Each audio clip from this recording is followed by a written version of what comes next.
This particular catechism answer strikes a very helpful balance. On the one hand, we learn that not all human beings will be saved. This is taught so clearly in the Bible at so many places that it's impossible to list all the texts. But let me call your attention to two.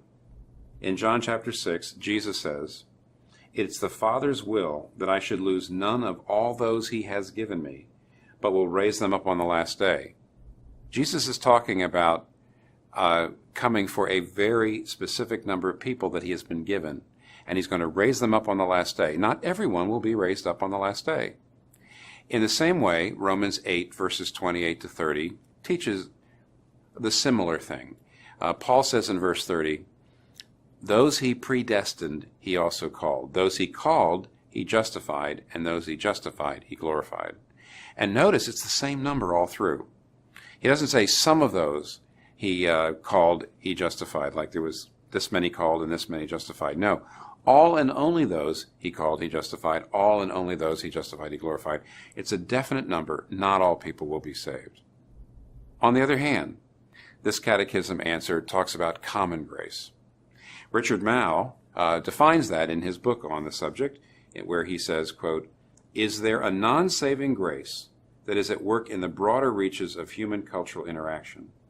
A grace that expedites a desire on God's part to bestow certain blessings on all human beings, elect and non-elect alike.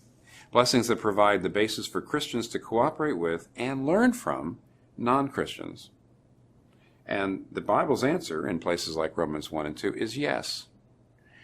Though not all people are going to be saved, God still gives his gifts of wisdom and insight across the face of the whole human race. And what that means is through art and through science and through good government and other ways, God is making this world a far better place than it would be if only Christians had those gifts. And so, again, here's that very helpful balance that we should strike. On the one hand, no, not everyone is to be saved. No, not everyone has the saving grace of Jesus Christ in their lives. But on the other hand, we must appreciate the common grace that God gives across the whole human race. We must see that God is helping us and helping the world through many people who do not believe. We need to appreciate those. We must be grateful for them. We must respect them. That's the balance that we must strike.